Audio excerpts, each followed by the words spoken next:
I'm going to talk about prophecy today, a specific area of prophecy that's always been of some interest to people. Is it really possible, do you suppose, that Old Testament prophecies have end-time applications? A lot of people, I think, sometimes wonder about that. They see, well, I can sort of see a comparison between the things that Isaiah said in the 20th century United States. I can see some types of comparisons with Ezekiel in the end time, and then, of course, there's Daniel. But maybe all those were all fulfilled in the past. Maybe only Revelation has end-time relevance, or perhaps the Olivet prophecy. Are the end-time applications of Old Testament prophecy deliberate or just coincidental, as, for example, if you had history repeating itself? Well, Jesus in his Olivet prophecy made a very curious statement, and I'd like for you to turn to the account of it found in the 24th chapter of Matthew to take a look at this statement, to analyze what it was that Jesus was saying and how it might answer that question I just asked. Are these end-time applications of Old Testament prophecy accidental, or are they deliberate?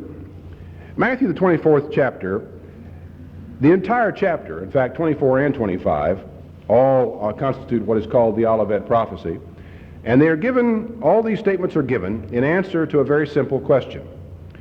Verse 1, Jesus went out and departed from the temple, and his disciples came to him for to show him the buildings of the temple. And Jesus said to him, See you not all these things? Verily I say unto you, there shall not be left here one stone upon another that shall not be thrown down. And as he sat upon the Mount of Olives, the disciples came to him privately, saying, Tell us, when shall these things be? And what shall be the sign of your coming and of the end of the world? Just as far as my own personal experience, I don't recall hearing any subject from the Bible discussed more in my lifetime by people I might overhear here on an airplane just talking, or from someone that I might happen to run into who wants to discuss. I don't recall having heard anything ever discussed more than the Olivet prophecy, the particular points relevant to it. Even though the people concerned may not have had any idea that it was the Olivet prophecy, they just heard that there'll be wars and rumors of wars, and they've heard of diseases and pestilence. And the disciples asked the question that almost any of us would want to ask Jesus if we had half a chance.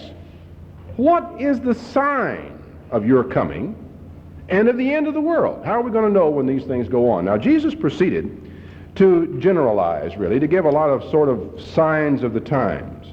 And for the most part, most of these things that he talks about are things that have been going on for the last 1900 plus years.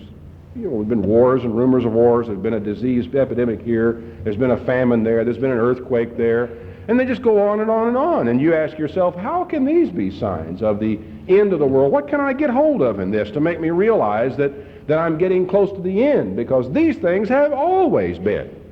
Jesus' disciples who sat there listening to him talk could have said, but Master, these things have always been.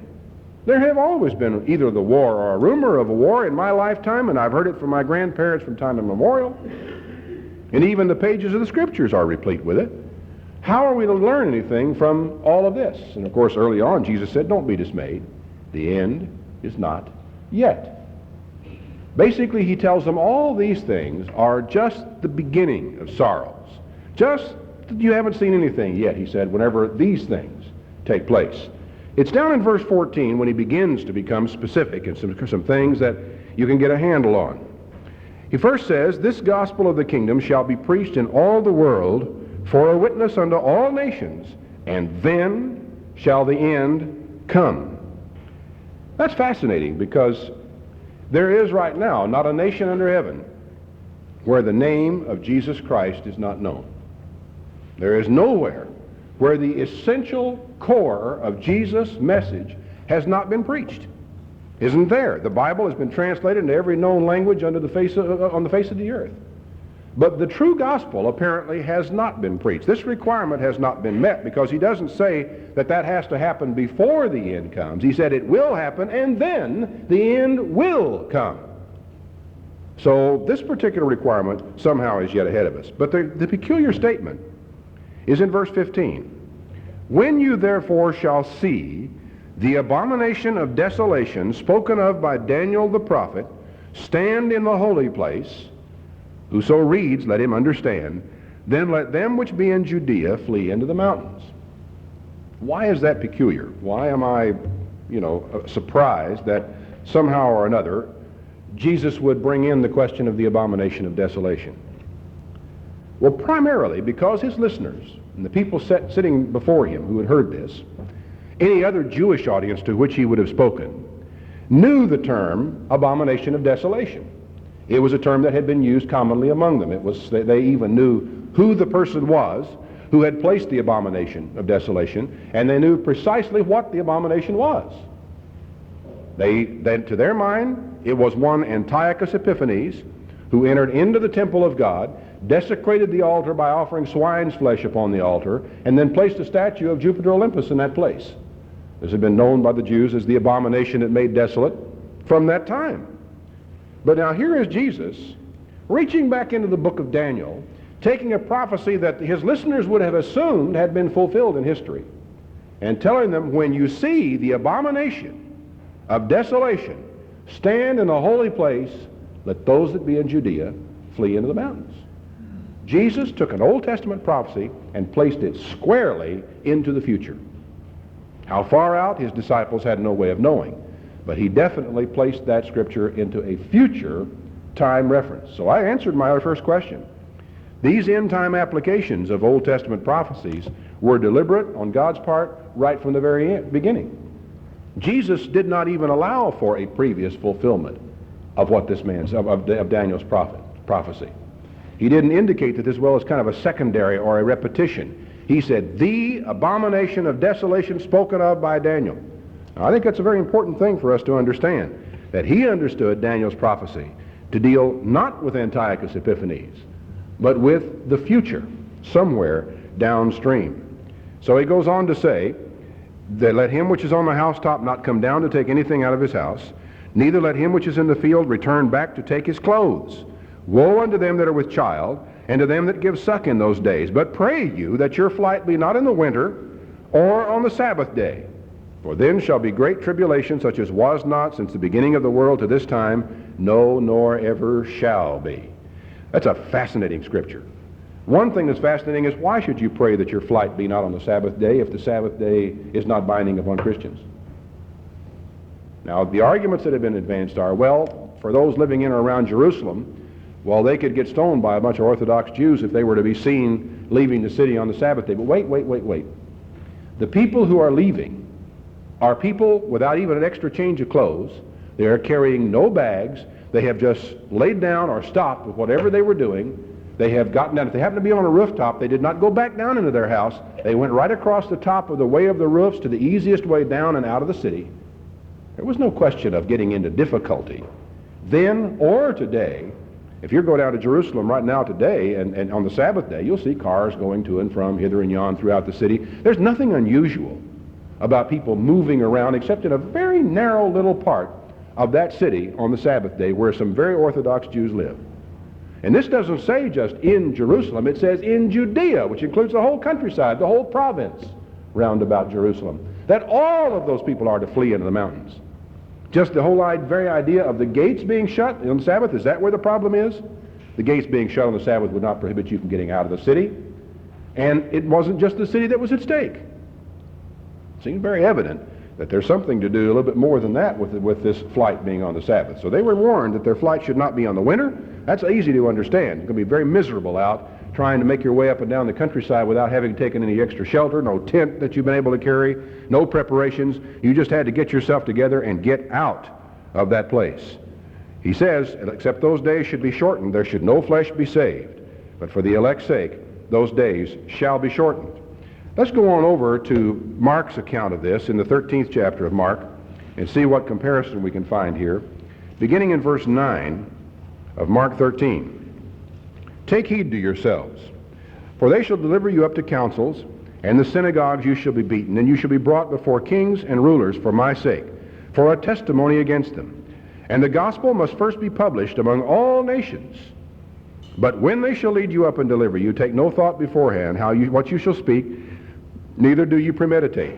But whatever shall be given you in that hour, that speak, because it's not you that speaks, but the Holy Spirit.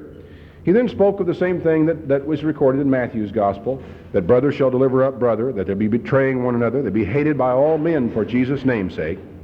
Then comes verse 14. When you shall see the abomination of desolation spoken of by Daniel the prophet, standing where it ought not, let him that readeth understand. Then let them that be in Judea flee to the mountains. Now, the reason I wanted to read Mark's account was both that he underlined the point about the gospel having to be preached in all nations, but primarily because of his reference or use of the same expression, let him that readeth understand. The question I had when I read this the first time in Matthew was, does this refer to the person that reads the gospel account, to him understanding?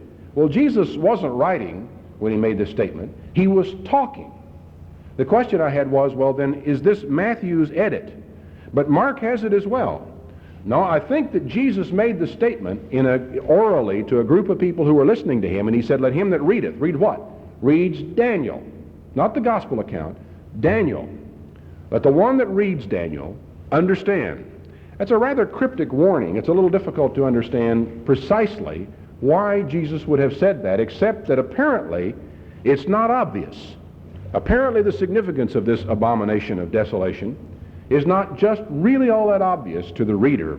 He might reach a wrong conclusion. Turn back to Luke, the 21st chapter, where there's a slight variance on this account. It gives us a little bit more of an understanding. Luke 21 and verse 20. When you shall see Jerusalem compassed with armies, then know that the desolation thereof is nigh. Now, he doesn't use the term abomination. He just uses desolation, and he uses a different thing. He doesn't say when you see the abomination of desolation, when you see Jerusalem compassed about with armies. This is when you do what? Well, you actually, if you're in Judea, you flee to the mountains. Let those that are in the midst of it depart out. Let not them that are in the countries enter in thereto. For these be the days of vengeance, that all things that are written should be fulfilled. He says, woe to them that are with child and those that give suck in those days. It's going to be very difficult and very hard on the mother who has a little child. For there shall be great distress upon the land and wrath upon this people. They shall fall by the edge of the sword, shall be led away captive into all nations, and Jerusalem shall be trodden down of the Gentiles until the times of the Gentiles be fulfilled. Now there are several things that come together at the same time, according to what Jesus said. First, the true gospel finally reaches all nations. Secondly, Jerusalem is surrounded. Thirdly, Daniel's abomination of desolation, whatever that is set up.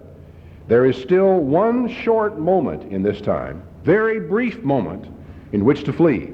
So brief, in fact, that the difference in time of simply walking across from the roof of your house to your neighbors and on out of the city and out, as opposed to going down into your house, collecting a few clothes or some warmer garments, going out your front door and making your way out, that short period of time, that short delay, can make the difference in whether you're out or whether you're in. So it's that close. And it's just prior also, as you'll read in these accounts, to the heavenly signs. That is, suddenly the sun and the moon beginning to change, all sorts of dramatic things taking place in the environment that signal you that the day of the Lord is at hand. Now, the question is, just what did Jesus mean by the abomination of desolation? What did Daniel mean by the abomination of desolation? And what is this cryptic warning, whoso reads, let him understand? As I've already pointed out, I think it was stated in Christ's words, because both Matthew and Luke record that particular expression. Read, then, I think refers to Daniel, as I said, not the gospel accounts. I want you to turn back with me now to the particular account in Daniel that Christ referred to. Daniel chapter 11 and verse 31. For the chips of Chittim, verse 30, shall come against him, whoever him is. Therefore he shall be grieved in return, and shall have indignation against the holy covenant. So shall he do. He shall even return and have intelligence with them that forsake the holy covenant, and arms shall stand on his part, and they shall pollute the sanctuary of strength, and shall take away the daily sacrifice, and they shall place the abomination that makes desolate. Simple. What was it? Well, first of all, I've already explained to some small extent what it was, but to give the historical context and a little feeling for what we're dealing with here in the 11th chapter of Daniel, Daniel's prophecies essentially focus on one governmental system. that of Babylon. We've kind of referred to it as a great world-ruling kingdom, but that's not really true, because Babylon was not a world-ruling kingdom, because there were great dynasties in the world and other places at this period of time, great powerful kingdoms that were established that had nothing whatsoever to do with Babylon. What we are dealing with in Babylon is the specific Gentile system of government that dominated this part of the world, and of a particular system that would dominate it from the time of Daniel's prophecies until the return of Christ and the establishment of Christ's kingdom. Now, Daniel 2 has been one of the most fascinating of prophecies, and one that has always attracted a great deal of attention.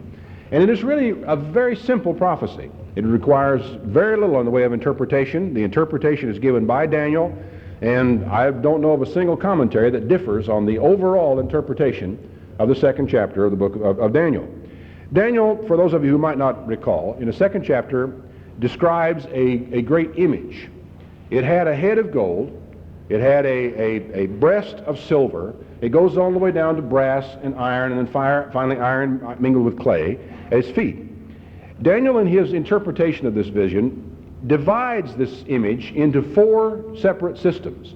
And it actually is, some people have called it the vision of five kingdoms, not four, but five, because it also includes in that vision the return of Christ, the establishment of Christ's kingdom by the stone, which is Christ, smiting this great image on his feet, breaking its feet, and of course destroying the whole image. But one of the most important things about this image to bear in mind is that Daniel, or the vision that was given and is interpreted by Daniel, is not a vision of four images, one of gold, one of silver, one of brass, and one of iron. It is an image of one great image with different metals in descending order or decaying or decadent order as you make your way down the image. I think this is very important. We tend, when we're interpreting Daniel's prophecies, especially when you look later on at some of the other interpretations that he uses, where he describes them as four different kinds of beasts, a lion, a bear, a leopard, and then finally this strange beast which encompasses certain characteristics of all three of them that were before him. But the point in Daniel, the latter visions of the beasts, give you a different perspective on this great world system. But the point of Daniel 2 is to help you to understand that this system, which we see in Babylon, followed by the Medo-Persian Empire, followed by Alexander's empire, followed by the Roman Empire, this system is one, not four. And that Babylon as the head, Nebuchadnezzar as the leader of Babylon as the head, is the substance, the reality of this image down through all of its years. You may wonder a little bit why it is that when Babylon was destroyed, Babylon fell long ago. You read these prophecies that Babylon would be desolate, the Arab would not pitch his tent there, that the total place would be desolate forevermore. And we all know that Babylon was destroyed by the Medes and the Persians, that it actually was left as an absolute desolate wilderness. You can get on an airplane, go there today, and wander around the ruins if you would like. Why is it then that there are so many prophecies given long after Babylon was destroyed about the destruction of Babylon, about the corruption of Babylon? The answer is that the Roman Empire was still the Babylonian system. Now, how could this be? What mechanism did this take place? Or how could this possibly be? The answer is surprisingly simple. That even though the Medes and the Persians came in and conquered Babylon, they themselves were conquered by the Babylonian religion. Although Alexander came in and conquered the Medes and the Persians, he himself was conquered by the Babylonian religion. Alexander's custom basically was to worship all the gods of the nations that he conquered. And by the time you come to Rome, Rome still is conquered by the Babylonian system, the Babylonian religious system. So the religion of Babylon, actually, even though the nation was destroyed, even though the city was demolished, even though their people were taken into captivity, the religion survived. And there we have this unity, this unifying spirit, if you will, that follows all the way through Babylon, the Medo-Persian empires, Alexander's empire, and finally the Roman Empire, which finally will be destroyed at the return of Christ. That is why when you get to the end of Revelation, you see this angel crying in the midst of heaven, Babylon is fallen, and has become the whole of every foul demon and every hateful bird, and so on. The return of Christ, is when the ultimate, final destruction of Babylon takes place. And finally at that time, and only at that time, is the Babylonian system finally destroyed. So we have successive degenerate phases of the same system that go on. And this is what Daniel's prophecies are all about. He doesn't really concern himself with Egypt. Egypt is just on the fringes of Daniel's prophecy. He doesn't concern himself with the eastern empires of India and China. They are completely outside of the pale of his prophecy. He concerns himself not at all with any other part of what we would today call the New World. Whether he even knew of it or not is irrelevant. For he is concerned with the Babylonian Empire and all of the successors, or all the continuations, or all the resurrections of that empire in new forms, down through all generations, and their effect, its effect, on God's people down through those generations, which does finally culminate in Christ's kingdom. Now, later, the prophecies of the beast, as I said, use different metaphors. They actually show us all these different kinds of beasts. But again, we are dealing with the same thing. The abomination of desolation in Daniel 11 takes place in type at the very end of the third phase of these kingdoms. First of all, as I said, we deal with, both in the image of Daniel and also in the beast of Daniel, the Babylonian Empire, symbolized by a great lion. It's destroyed. It's replaced by another great beast, which is a bear, Medo-Persia. Then it's destroyed and replaced by another one, a leopard. Now, the prophecies, and it would be much too time-consuming for me to go into all of them today about Alexander, show how Alexander was to conquer and how he was to destroy, how he was to reach out, and in fact did conquer the entirety of the Babylonian Empire, and reach out, I think, in areas that Babylon had not really taken, because he did encompass and take in Egypt as well. Alexander then was cut off early in life. He was succeeded by his 4 generals, who divided his empire up into 4 parts. These are all foretold in Daniel generations before it actually took place. Finally, in the process of time, 2 of these particular kingdoms or generals become dominant. They become referred to in Daniel 11, and Daniel 11 gets into great detail about the activities of those 2 particular kingdoms, those 2 descendants of Alexander the Great. They were not his physical descendants, they were merely his descendants in a moral sense or a political sense. They begin to refer to them as the king of the north and the king of the south. Syria, which was to the north of Palestine, much, much larger and much more encompassing than Syria is today, was the northern power. The dynasty of kings were called the Seleucidae. The group of kings that were the last group to rule in that area called Antiochus. Antiochus the first, Antiochus the second, and so forth. You have the Ptolemies in Syria, in Egypt in the south. Now, you probably have heard the old expression, "At the time of the end, the king of the south shall push at him." I remember from the time I was a little boy hearing people talk about the end time and signs of the time. One of the earliest things I can recall is the king of the south pushing at him. And I can recall my relatives sitting around on a hot summer night, this long before television was a factor, and they had to talk about something, and the Bible was always stimulating. They'd say, "Well, you know, the king of the south's going to push at the king of the north. And who do you think the king of the south is?" "Well, I don't know. I think it's Egypt," and so on. So many different things were advanced. And it is a fascinating study to go into. Well, the king of the north and the king of the south are intimately involved in this abomination of desolation, because it is the king of the north, a king of the north, who sets up the abomination of desolation. We had several of them, as I mentioned before. The last dynasty of this northern Syrian kingdom were all called Antiochus. Antiochus the Great, they had different titles, but Antiochus the first, second, and third. Antiochus the fourth called himself Epiphanes, or the illustrious one, and some sources say that that's actually a title of divinity. You know, the term Epiphany actually applied to Christ has to do with his return or his appearance, or I'm not sure, or was it his ascension? I forget exactly the meaning of the Greek word in this case. Antiochus, of course, was a man very devoted to the Greek way of things. I'm not just sure what his own, whether he was a Syrian or whether he was indeed a Greek. I think he was Greek. His family were. But certainly he was a Hellenist and was very much concerned about spreading the Greek culture and the Greek religion by whatever means were at his disposal to do. As we read along in Daniel the 11th, we come down to verse 21. I'm breaking in the middle of things at this point because we have had some Antiochus go before. We've had a tax raiser go before, and finally he was cut off and destroyed. In verse 21, in his estate shall stand up a vile person, to whom they shall not give the honor of the kingdom, but he shall come in peaceably and obtain the kingdom by flatteries.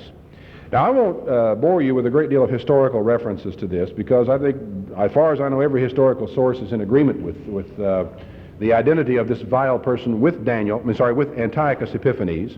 The descriptions of the way that he obtained these things are all recorded in history, where you can read in 1st and 2nd Maccabees, you can read from other historical sources, Josephus and others, who tell you more or less specifically what this man did. And you find remarkable correlation between the way he did things, and instead of necessarily overcoming people by force, that he at first moves in and begins to win converts to himself personally, and by flattery, and by bribery, and by cajoling people, and by causing business and craft to prosper, he increases his power gradually and steadily until he comes into ascendancy in this kingdom. It's all described historically, which Daniel describes here.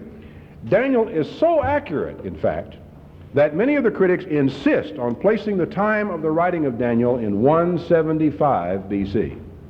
Now, in case you're not a historical buff and dates don't mean anything to you, that's during the reign of Antiochus Epiphanes.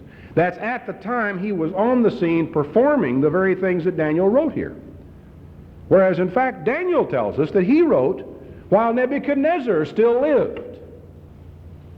Now, this makes Daniel, of course, or the writer of Daniel, some sort of an absolute out-and-out fraud if that's the case.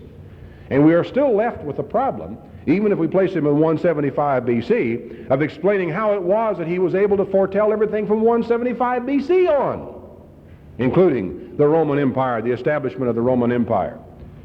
But anyway, that's when the critics date Daniel, because why did they put him there? Because of internal evidence? Because of external evidence? For one reason: he is too accurate. If you search it out, they will say it is impossible for a Hebrew in Nebuchadnezzar's court to have described in detail the doings of Antiochus Epiphanes with such accuracy. That's kind of a little bit of a lame excuse, but it's the same reason it was given for dividing Isaiah into 1st and 2nd Isaiah, and as some have done later on, into 3rd, 4th, and 5th Isaiah, is because, as they say, certain concepts that were in Isaiah lay beyond the horizons of a 7th century prophet. What are you going to say when somebody says that? When the whole point of Isaiah is that he wrote under the inspiration of God. He was not a historian, he was a prophet. And yet that is the reason why many people say no. And see, the difficulty with Isaiah is, unlike Daniel, you can't just pick up Isaiah and put him later, because he knew too much about things that went before. And so they have to split him up to where he actually, two different people writing at two whole different times, because he is too accurate about two times. And somebody else came along and saw what the others had missed. He is too accurate about still more times. And so now we have to consider there might not have been just two Isaiahs, that there might have been 3 or 4 or more. But the prophets were incredible. It did, of course, create all sorts of problems for people. But let's get back to Antiochus as to what he did.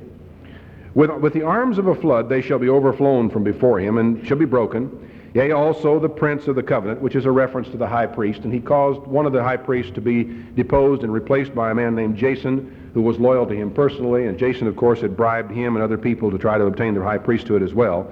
He not only succeeded in persecuting the Jewish religion, he actually corrupted it, which is in some ways a much more serious crime, in the sense that so many people, and much more damage can be done, by the way, when you get into a religious system and corrupt it, than you can do from outside by attacking it. Think about it. If you persecute a religious group of people, if you put some of them to death, what do?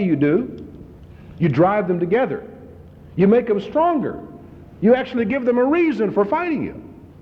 Much more effective, Antiochus found, was to get inside by hiring and by bribery to corrupt even the high priest of this time. He did so quite successfully. He shall stir up, verse 25, his power and his courage against the king of the south with a great army. The king of the south shall be stirred up to battle with a very great and mighty army. he shall not stand, for they shall forecast devices against him. Yea, that feed, and I don't know exactly what they mean by that, but apparently Antiochus was able to deceive the king of the south, and by trickery was able to defeat him quite handily. Yea, they that feed of the portion of his meat shall destroy him. In other words, internal dissension in Egypt was a part of the reason why the king of the south was defeated. His army shall overflow, many shall fall down slain. Both these kings' hearts shall be to do mischief. They shall speak lies at one table, sitting in conference with one another, apparently some sort of peace conference, lying to one another in their teeth. But it shall not prosper. For yet the end shall be at the time appointed. Then shall he return into his land with great riches. That is Antiochus Epiphanes, or the king of the north. His heart shall be against the holy covenant, and he shall do exploits and return to his own land. Now, as I said before, Antiochus was a Hellenizer. One of his great missions in life was to spread the Greek culture and Greek religion far and wide. Consequently, there was an attempt on his part to suppress the Jewish religion. He actually at one point forbade any type of Jewish worship of any sort. Circumcision was forbidden. He encouraged the participation in athletics, which was an interesting little ploy, because at this point in time, the Greek stadium and the athletics that went on in the Greek stadium were all conducted in the nude, totally naked. And so consequently, there wasn't any question of hiding your identity. As a result, if you were going to participate in that, you had better be uncircumcised, or else it would be immediately evident to everyone that you were a Jew. This was a part of the approach of Antiochus Epiphanes, and it was during this time that we are told that some young Jewish men even submitted to skin grafts in order to try to pretend or appear to be uncircumcised when they had been circumcised. So, he actually is against the covenant. I'm sorry, I lost my place here. He will return into his land with great riches. His heart shall be against the holy covenant. He shall do exploits and return to his own land. And at the time appointed, he shall return and come toward the south. Now here he comes again in another campaign. But it shall not be like the former, and it shall not be like the latter. Obscure expressions. This is apparently some sort of middle campaign, and we're not told what it means. For the ships of Kittim shall come against him. Now, the commentaries tell us that what this is talking about is the Roman ambassadors coming into Egypt in ships of Kittim. Kittim apparently a reference to Cyprus. Why Cyprus particularly, I'm not entirely sure. But it does have to do with the Romans who historically we know at this time came in and did participate in turning him back. We are hanging now on the ragged edge, as a matter of fact, of the end of the remnants of Alexander's kingdom and the ascendancy of the Roman Empire as the logical, or the illegitimate, maybe I should say, successor of the Babylonian kingdom. So the ships of Kittim shall come against him. Therefore he shall be grieved and shall return and shall have indignation against the holy covenant. So shall he do. He shall even return and have intelligence with them that forsake the holy covenant. In other words, with those Jews who had forsaken the covenant of God, he actually enters into intelligence or covert operations with them, again corrupting those that are involved in the worship of God. And arms shall stand on his part, and they shall pollute the sanctuary of strength. It was at this time that he offered swine's flesh on the altar in God's temple, and shall place the abomination of desolation, or the abomination that makes desolate. Some translations say that astonishes everyone. It's difficult to know how that is to be taken. The Greek is, of course, desolation. And we have this word in Hebrew, but the point is this was apparently the statue of Jupiter Olympus, a carved statuary or image of a pagan god that was placed right in the holy place. Then such as do wickedly against the covenant shall he corrupt by flatteries. But the people that do know their God shall be strong and do exploits. Now historically that obviously would refer to the Maccabees who organized a rebellion against Antiochus. He came down to try to defeat them and was unsuccessful. He says, yet they shall fall by the sword and by flame and by captivity and by spoil many days. When they shall fall, they shall be helped with a little help, but many shall cleave to them with flatteries. Some of them of understanding shall fall to try them and to purge and to make them white, even to the time of the end. I want to pause here just for a moment, because you see what we're looking at here in the abomination of desolation that he is speaking of here. I've been giving this to you as though everything Daniel was talking about was Antiochus Epiphanes. But Jesus said it wasn't. What Antiochus Epiphanes is a historical model of the abomination, or that is of the one, that vile person, who will at some future time place the abomination of desolation. Now that's very clear from Christ's statement, because he doesn't, the wording and the way he went about it shows Christ looking entirely future, having to do with the abomination, not looking back. And so at most, Antiochus Epiphanes and that statue of Jupiter Olympus and that offering of swine's flesh in the holy place can only be a type or a historical model of what is to take place at some time in the future. Continuing now, when we understand that, Jesus told us to we read this, we'd better understand it. And so he says, when you see the abomination of desolation, get out of Jerusalem. Get out of Judea. They that understand among the people at that time, he says, shall instruct many. Yet they shall fall by the sword and by flame and captivity and spoil many days. Jesus in the Olivet prophecy told us that the saints would be persecuted, that they would fall, that they would betray one another, didn't he? It's all there. Now when they shall befall, they shall be helped with a little help, but many will cleave to them with flatteries. The implication almost is that they themselves, that is the children who know and who do understand, the children of the covenant, can be corrupted by flatteries when the time comes and not understand what is taking place before their very eyes. Some of them of understanding shall fall, to try them, to purge, to make, even unto the time of the end, because it is yet for a time appointed. And the king shall do according to his will. He shall magnify or exalt himself, and magnify himself above every god, and shall speak marvelous things against the God of gods, and shall prosper until the indignation be accomplished. For that is determined shall be done. Fascinating. We are dealing here not with Antiochus, for Antiochus was nothing more than a historical model of this one that is to come at the end time. He's referred to elsewhere in the Bible as the man of sin. He is loosely referred to as the Antichrist. He is referred to as a beast in Revelation. This one is going to do the things that he's talking about here. He says in verse 37, neither shall he regard the God of his fathers, nor the desire of women, apparently he is celibate, nor regard any god, for he shall magnify himself above all. This man is identified in 2 Thessalonians 2. He's identified in Revelation 13. In his estate he shall honor the God of forces, and a God whom his fathers knew not shall he honor with gold and silver and precious stones and pleasant things. We get into this area here, a lot of the commentaries say that at this point Daniel began to drift off because nobody knew what happened to Antiochus after this point in his career. But Daniel goes on and tells us much more. Thus shall he do in the most strongholds with a strange God whom he shall acknowledge and increase with glory. He shall cause them to rule over many, and shall divide the land for gain. And at the time of the end shall the king of the south push at him. The king of the north shall come at him like a whirlwind, like with chariots and with horsemen, with many ships. He will enter into the countries, and shall overflow and pass over. He shall enter also into the glorious land, that's obviously Palestine. Many countries shall be overthrown. These shall escape out of his hand. Edom, that's Turkey probably today. Moab, the other side, Transjordan, south. The chief of the children of Ammon, Transjordan, north. He shall stretch forth his hand upon the countries, and the land of Egypt shall not escape. This would have been the king of the south. But he shall have power over the treasures of gold and silver, and over all the precious things of Egypt. And the Libyans and the Ethiopians shall be at his steps. But tidings out of the east and the north shall trouble him, therefore shall he go forth with great fury to destroy, and utterly to make away many. We're looking down to the end time now.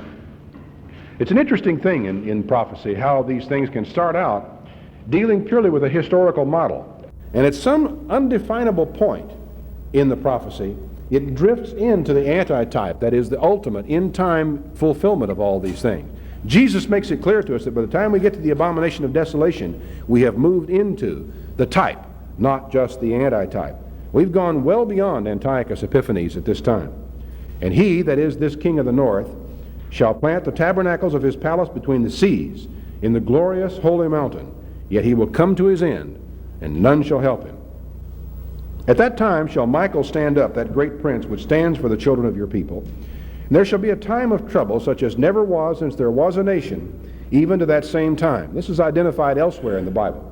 There is a time unique in all human history that will take place. It is a time of great trouble, of great tribulation. There has never been any before it, nor will there ever be again. Makes it totally unique. This is to take place at that time. Many of them, verse 2, that sleep in the dust of the earth shall awake. Where are we in prophecy? Where are we in the scheme of things? Without any warning, without any change from way back here dealing with history, we are now at the time of the resurrection of the dead. Some to everlasting life, some to shame and everlasting contempt. And they that be wise shall shine like the brightness of the firmament, they that turn many to righteousness as the stars forever and ever. But you, O Daniel, shut up the words and seal the book, even to the time of the end. Many shall run to and fro. Knowledge shall be increased. So I, Daniel, looked, and behold, there stood other two, one on this side of the bank of the river, the other on that side of the bank of the river. And one said to the man clothed in linen that was upon the waters of the river, how long shall it be to the end of these wonders? Now that's a good question. Almost anyone would say, when is this going to take place? I heard the man clothed in linen upon the waters of the river, held up his right hand and his left hand to heaven, swore by him that lives forever, that it shall be for a time and times and a half. You ever heard that before? You ever heard that expression, time and times and half a time before? Sure you have. We seem to keep focusing in somehow in prophecy on some 3.5 year period, at least one. Some argue that there are two, but it's a little hard to maintain. It seems more likely that there is one, and it all comes together on these things. So the time of this vision is right up at the beginning of a 3.5 year period. I heard, I didn't understand. So I said, O my Lord, what shall be the end of these things?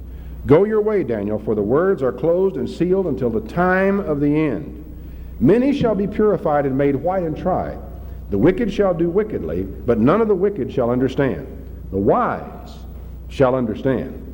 It's interesting. The wicked can try, and they certainly will try to understand, but they won't. It's going to be the wise who understand. From the time that the daily sacrifice shall be taken away and the abomination that makes desolate set up. Same time. And Antiochus did both of them at the same time. From that time, there shall be 1,290 days. And so when Jesus described the abomination of desolation, was he talking about the desolation of the temple in 69 AD when Titus took Jerusalem? No. The context of the abomination of desolation in Daniel is the time of the end, the time of the resurrection. Just a matter of days, actually very short period of time, prior to the resurrection of Jesus Christ. So when you begin to see these things and put them together, now what's fascinating is it doesn't tell you what's at the end of that 1,290 days. It just says from the time that the daily sacrifice is taken away and the abomination of desolation set up, there will be this many days. Then he gives you another set of days. Blessed is he that waits and comes to the 1,330 days. Totally different number of days. Here we seem to be talking about a set of days that have an end, but no beginning. We know that you have the beginning of the 1,200, this first one with the abomination of desolation. We know the other one has an end, but we don't know the beginning of the one and the end of the other. It's a strange thing that we at this point of time can't put together. He says, but go your way till the end be, for you shall rest and stand in your lot at the end of days. Okay, the abomination of desolation we've seen in type was a statue of Jupiter Olympus placed on an altar of God in the temple after it had been polluted with swine's flesh.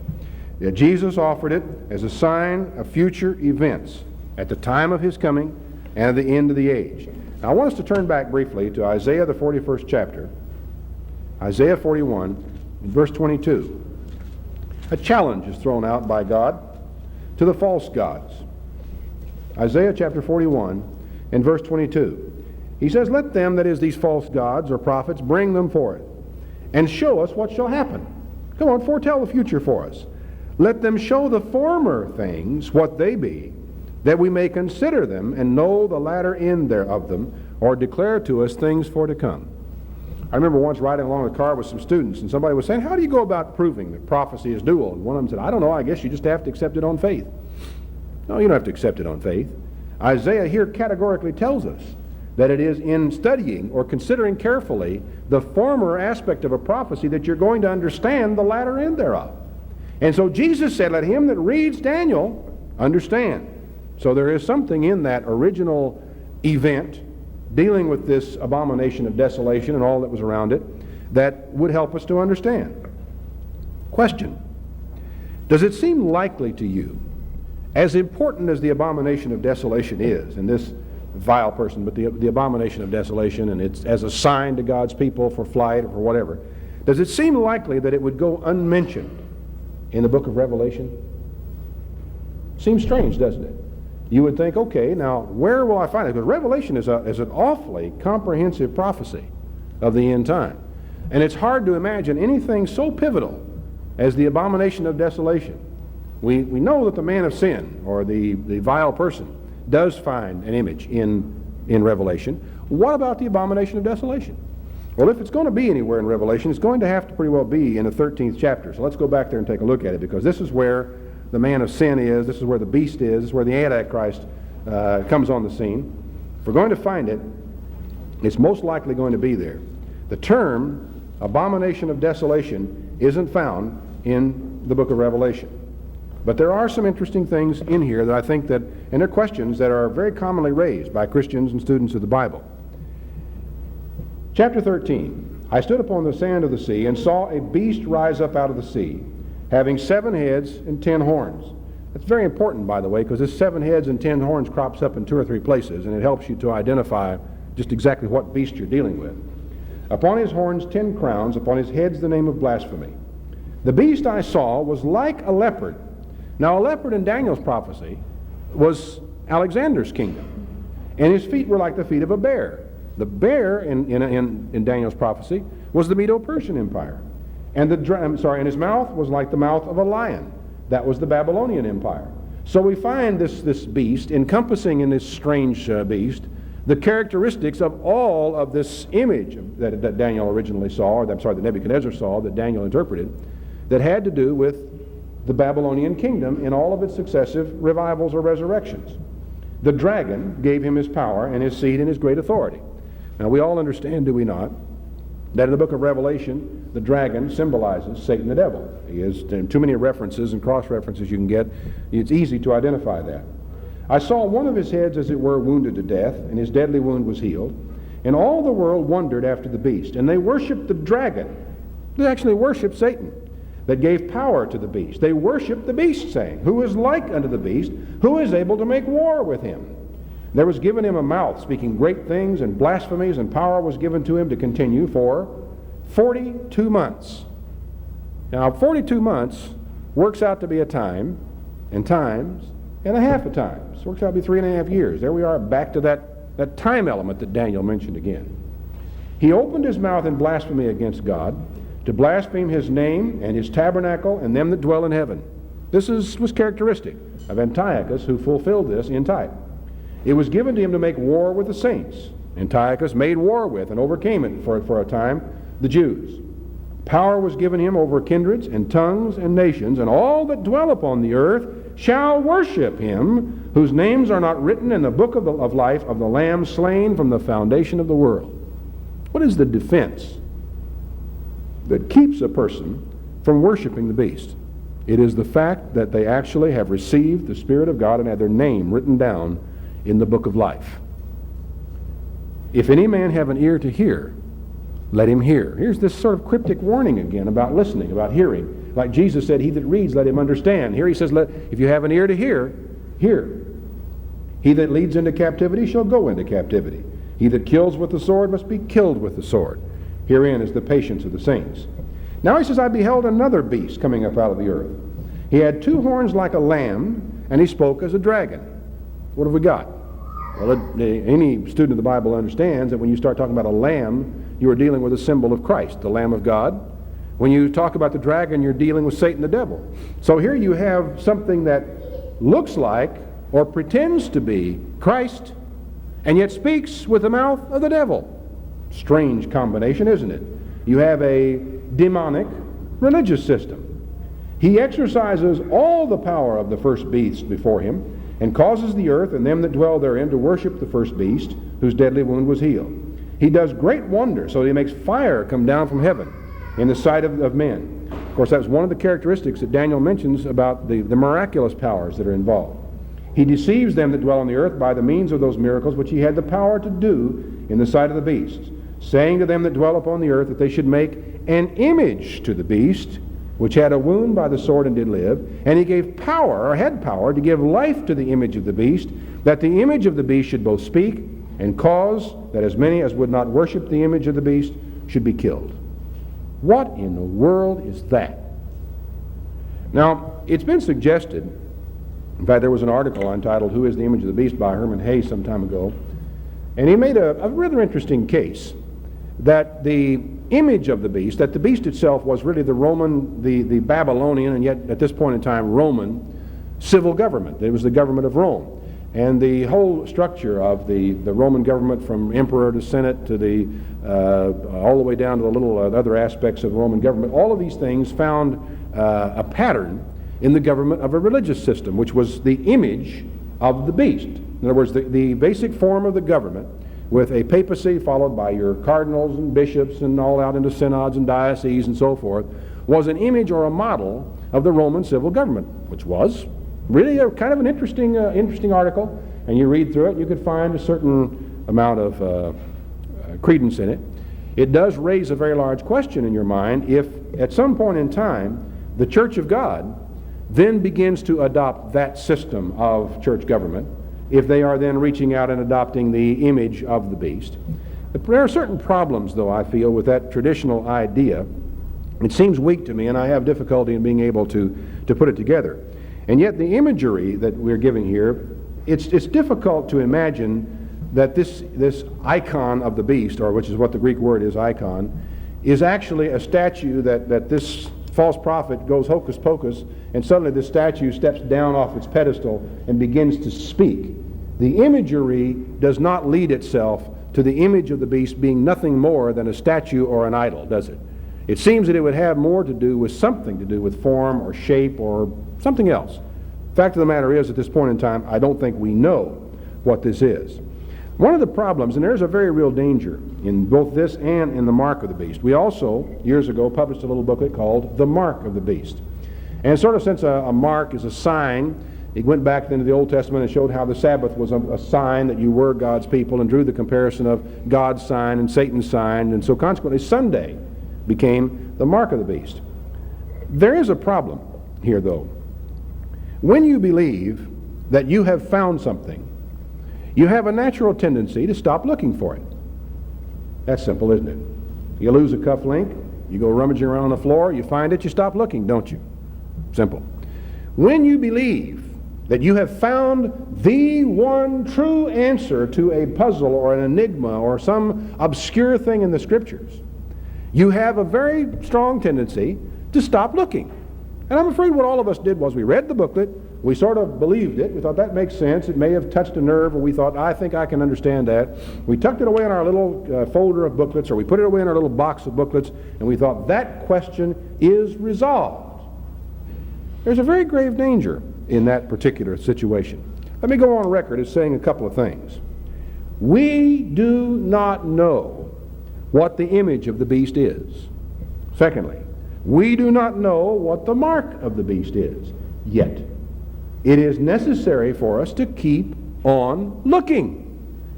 Because the danger is when you say, we know, you stop looking, and it's possible that you don't know what you thought you know. Now the ideas on the mark of the beast, which perhaps we should go just a little further here in Revelation 13 and see what it says about it.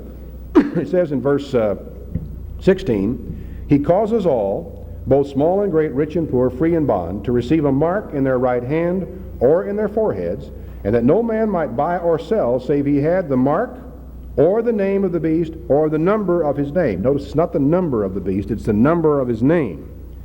Here is the wisdom. Let him that has understanding count the number of the beast, for it is the number of a man. His number is 666. Now, as I said, the ideas on this have gone all the way from the mark of the beast is Sunday to the mark of the beast is the Sabbath. Believe it or not, it's been suggested. It might be some sort of a tattoo that is placed in the right hand and in the forehead. It's even been suggested most recently that it is in credit cards. You know, that you get this little, I think J.C. Penney had the misfortune of winding up with 666 on their credit cards. I read this recently, got all my cards out to look at them very carefully to be sure there were no 666s on any of them. Sure enough, there weren't on any of them. However, it was suggested in one of these articles that if you take out a credit card and look at it and flip it over, you'll notice a little strip of magnetic tape on the back. And they're saying what they're going to do is they're going to put this 666 on that magnetic tape on the back, which can only be read by infrared scanners, and you won't know it's there, but it's there. What's wrong with what I just said? How many of you heard something wrong in what I just said? You don't read magnetic tape with infrared scanners. You read it with a magnetic scanner. I don't know what in the world the person that wrote that was talking about, or what they were doing besides displaying their ignorance. The problem is that all these people, including ourselves in years gone by, have been crying wolf, wolf, wolf. And we're like the little boy that kept crying wolf, wolf, and the people would all get mobilized, and the men would come out with staves and pitchforks to fend off the wolf, and there was no wolf there. And in the process of time, the real wolf came, and he cried, wolf, wolf, and no one came to help him. No one came to see. They just believed the little boy was crying wolf again. These people are all crying wolf, and the problem is that when the real wolf comes, nobody is going to listen to them. Now, there are some things to understand about the mark of the beast, though. For example, where are you supposed to receive it? In the right hand and in the forehead, right? What does that mean? What is supposed to be on the right hand and in the forehead? I want you to turn back with me to the 6th chapter of Deuteronomy. Deuteronomy chapter 6. If you're going to get symbolism of something or try to understand what something means, you need to look around a little bit for it in the Bible. Deuteronomy 6 and verse 4. Hear, O Israel, the Lord our God is one Lord, and you shall love the Lord your God with all your heart, with all your soul, and with all your might. And these words which I command you this day shall be in your heart, and you shall teach them diligently unto your children. You shall talk of them when you sit in your house and when you walk by the way, when you lie down and when you rise up. And you shall bind them for a sign upon your hand, and they shall be as frontlets between your eyes. Where's that? Right? It's right up here on your forehead. So here's something that's on your hand and on your forehead. What does this mean? You go down to the Wailing Wall and you will see Jews with a leather thong and a little square type of a block of things bound on their right hand, or some will bind it up here on their head. It's, I forget the term for it. Is it phylactery, is it? It's what that's called. And that harkens back to all this. There's a lot of interesting discussion about what that meant and what it was supposed to signify. And of course the Jews took it just as a literal thing that you're supposed to do.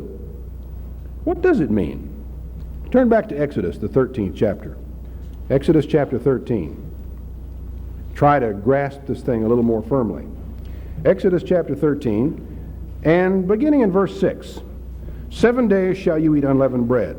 In the 7th day shall be a feast to the Lord. Unleavened bread shall be eaten 7 days. There shall no leavened bread be seen with you, neither shall be leaven seen with you in all your quarters. You shall show your son in that day, saying, This is done because of that which the Lord did to me when I came forth out of Egypt. And it shall be a sign unto you, what? The days of unleavened bread shall be a sign upon your hand and for a memorial between your eyes. Why? That the Lord's law may be in your mouth. For with a strong hand has the Lord brought you out of Egypt.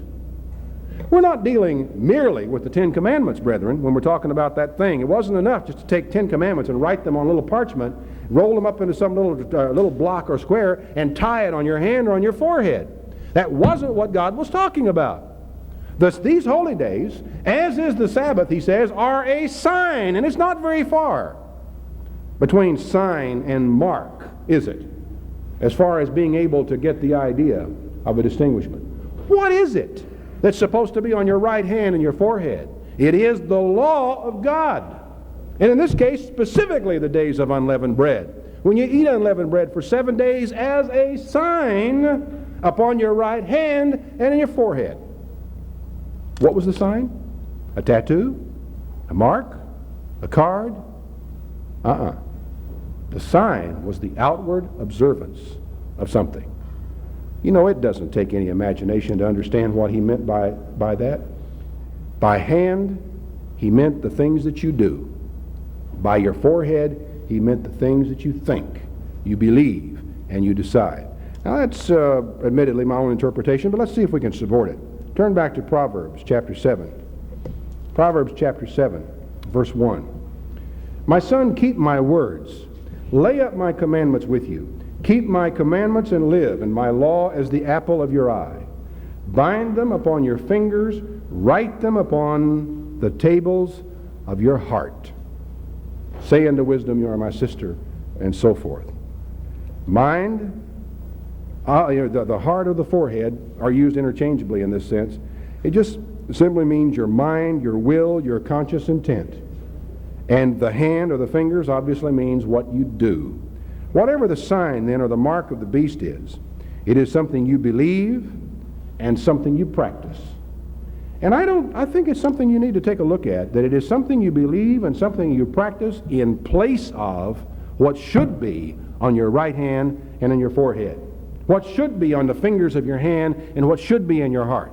What should be reflected in the way you do and the way you think, in your belief and in your faith.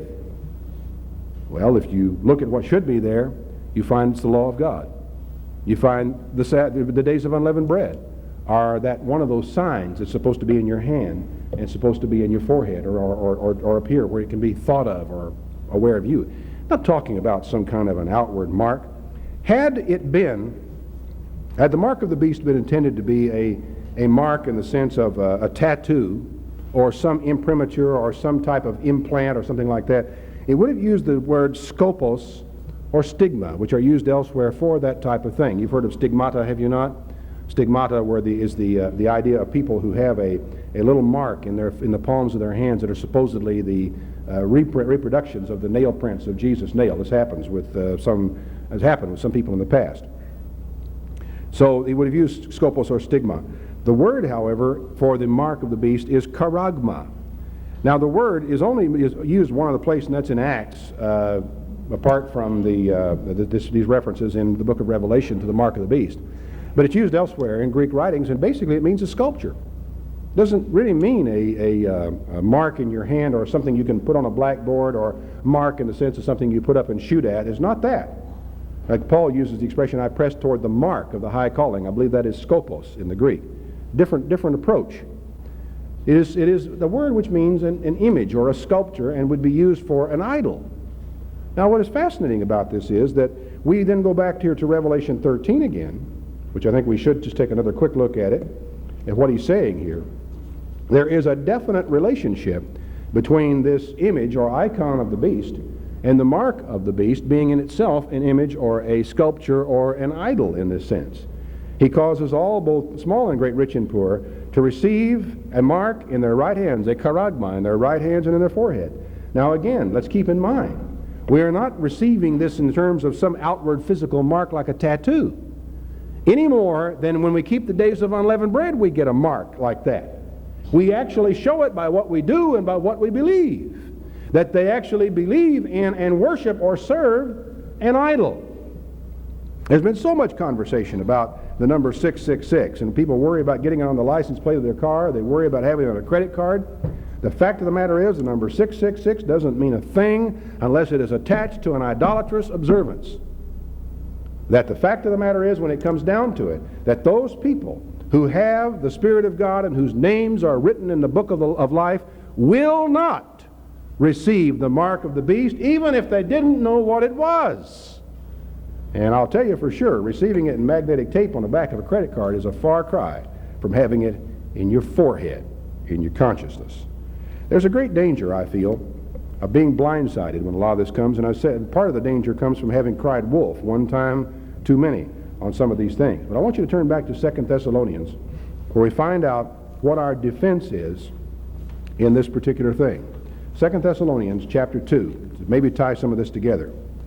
Now we beseech you, brethren, by the coming of our Lord Jesus Christ and our gathering together unto him, that you be not soon shaken in mind, or be troubled, neither by spirit, nor by word, nor by letter as from us, as that the day of Christ is at hand.